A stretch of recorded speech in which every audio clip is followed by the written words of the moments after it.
Welcome to Feedback Studio. In this video, we're going to be delving a little more deeply into Quickmarks, and in particular we'll be looking at how you can create your own customized sets of Quickmarks. We'll be assuming in this video that you're already familiar with the function of Quickmarks. If you're not familiar with them at all, then you might want to have a quick look at the video introducing Quickmarks before you continue with this one.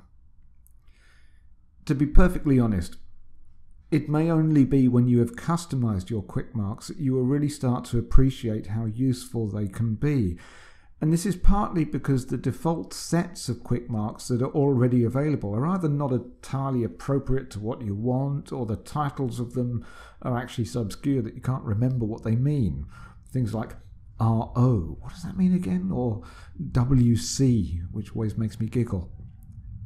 When you have your own Quickmarks set up, things that you know you need and that you understand, then it becomes a tool that feels much more your own, something that you're in control of and can use to communicate what you need with the greatest efficiency.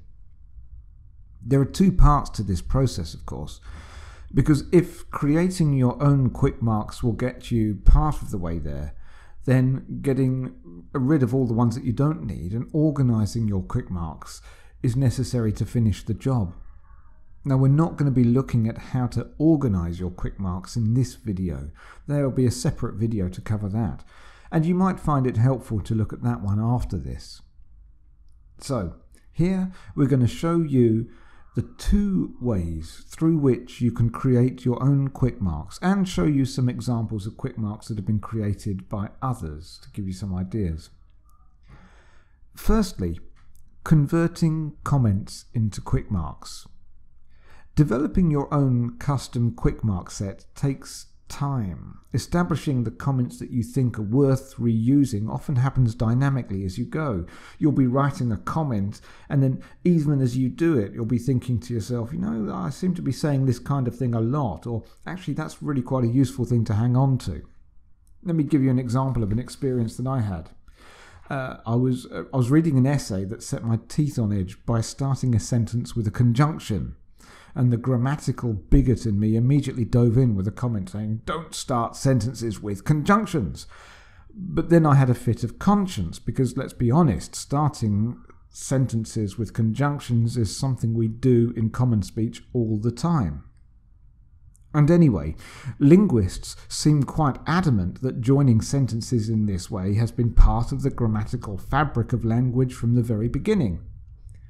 So I go off and blog about it, asking other academics what they would do.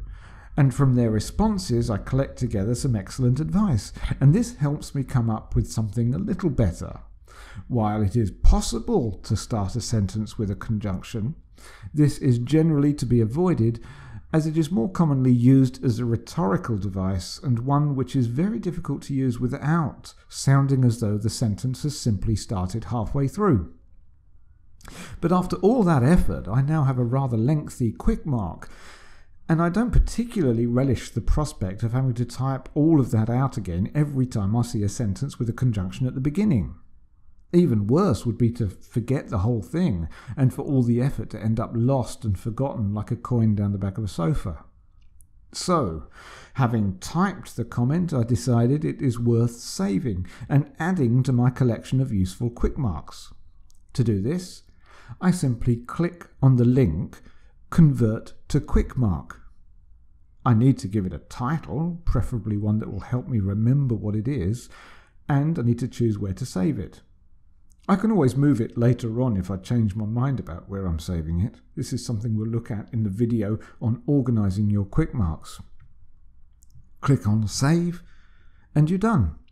The comment is now saved as a Quickmark, and every time I see an offending sentence starting with a conjunction, I can now calmly drag over a piece of feedback that represents the accumulated wisdom of a number of people who know an awful lot more about it than I do. Okay. So that's the first way in which you can create your own Quickmarks. The second way is perhaps best suited if you want to do a big load of Quickmarks all in one go, or if you've already got a set that you want to upload. For this, we want to access the Quickmarks Settings. As we've seen in the video on introducing Quickmarks, the Quickmarks button can be found in the feedback panel on the right here. If we click on it, here are our Quickmark options. To access the settings, we need to click on the little cogwheel that appears in the top right corner, and this will open up our Quickmark Manager. Now this window has a few sections. Let's just explore them briefly. Let's start in the top left corner here where we've got the menu button. Quickmarks are by default organized into groups or sets. These sets can be seen listed in this menu. If you select any set, then all of the Quickmarks in that set will appear in the window here on the left. Clicking on any one of those Quickmarks will bring up all the details of the Quickmark in the window on the right. If you want to see all of the Quickmarks in one go, simply select View All from the menu. Or if you wanted to simply search for a particular Quickmark, then you can do so using the search bar in the top right corner.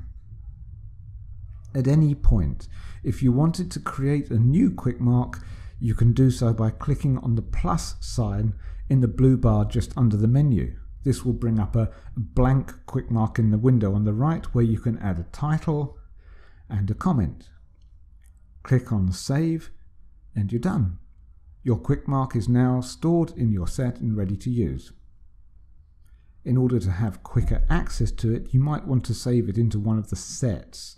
And you can do this by simply clicking on Add to Sets and choosing which set you want it to appear in. Of course, these sets can be edited and new ones created. And again, we'll be looking at how to do that in the video on organizing your Quickmarks. But for now, that's it. Creating your own Quickmarks. It's really easy. And once you have the sets and the Quickmarks that you're happy with, well, it's rather like baking a cake when you've got all your ingredients already neatly weighed out and organized in front of you. It just is all a lot easier.